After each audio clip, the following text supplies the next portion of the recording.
What is turbovisory system? Turbovisory प्रणाली क्या है? Turbovisory system is a monitoring system of a turbine. It also ensures that the monitored parameter does not exceed beyond the maximum permissible limit. Important parameters are monitored: vibration, bearing temperature, eccentricity, axial position. These parameters indicate the condition of turbine during operation. टर्बोविजरी प्रणाली एक turbine की निगरानी प्रणाली है। यह ये भी सुनिश्चित करती है कि निगरानी किए गए पैरामीटर अधिकतम अनुमेय सीमा से अधिक न हो। निगरानी के महत्वपूर्ण पैरामीटर हैं कंपन, बियरिंग तापमान, उत्केंद्रता, अक्षीय स्थिति। ये पैरामीटर संचालन के दौरान टरबाइन की स्थिति का संकेत देते हैं। What is the function of in-bed tubes and why is a studding done in these tubes? In bed ट्यूबों का क्या कार्य है और इन ट्यूबों में स्टडिंग क्यों की जाती है? The temperature of fluidizing bed is maintained at around 900 degrees Celsius. The bed temperature is maintained by transferring the heat of bed to the feed water quickly.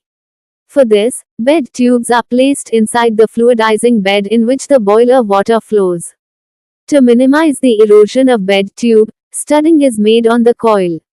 Also, studding improves the heat transfer surface.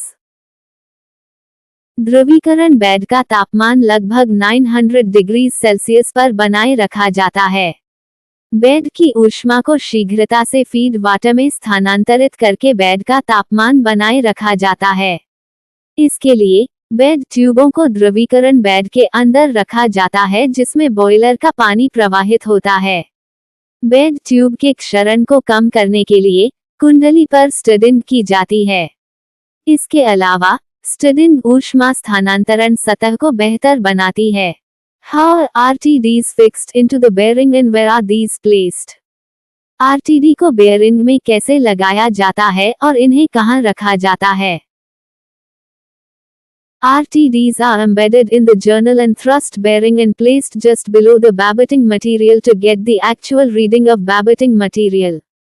Through RTDs, bearing temperature of all the journal and thrust bearing are measured.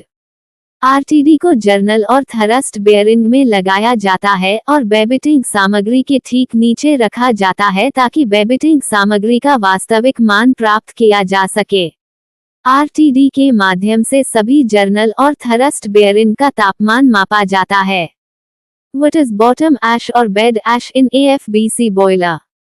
How does it affect the boiler operation? AFBC boiler में bottom ऐश या bed ऐश क्या है? ये boiler के संचालन को कैसे प्रभावित करता है? Normally, inferior quality coal is used in the AFBC boiler. Ash and shale percentage is more in this type of coal. After complete combustion of the fuel in the bed, larger size ash particles remain in the bed. Accumulation of this ash increases the bed height and affects the fluidization. This ash is called as bed ash or bottom ash. आमतौर पर AFBC boiler में घटिया गुणवत्ता वाले कोयले का उपयोग किया जाता है। इस प्रकार के कोयले में राख और शेल का प्रतिशत अधिक होता है।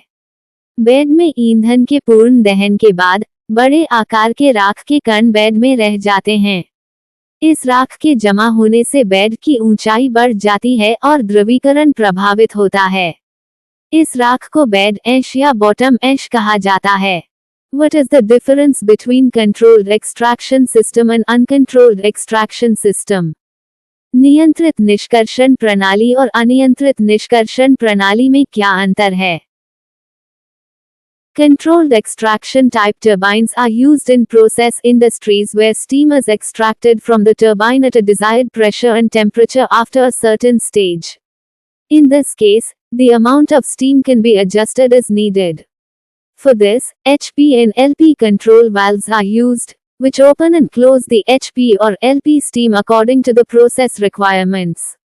To increase the water temperature, an uncontrolled exhaust system is used in the feedwater heater. This is called a regenerative cycle. The temperature and pressure of the steam at different extraction points are different and vary greatly with the load of the turbine. In this case, The amount of steam extracted is not controlled. नियंत्रित निष्कर्षण प्रकार के टरबाइनों का उपयोग प्रक्रिया उद्योगों में किया जाता है जहां एक निश्चित चरण के बाद वांछित दबाव और तापमान पर टरबाइन से भाप निकाली जाती है। इस स्थिति में भाप की मात्रा को आवश्यकतानुसार समायोजित किया जा सकता है। इसके लिए HP और LP नियंत्रण वाल्व का उपयोग किया जाता है, जो प्रक्रिया की आवश्यकताओं के अनुसार HP या LP भाप को खोलते और बंद करते हैं। पानी के तापमान को बढ़ाने के लिए फीडवाटर हीटर में एक अनियंत्रित निकास प्रणाली का उपयोग किया जाता है, इसे पुनर्योजी चक्र कहा जाता है। विभिन्न निष्कर्षण बिंदुओं पर भाप का तापमान और दबाव अलग अलग होते हैं और टरबाइन के भार के साथ बहुत भिन्न होते हैं।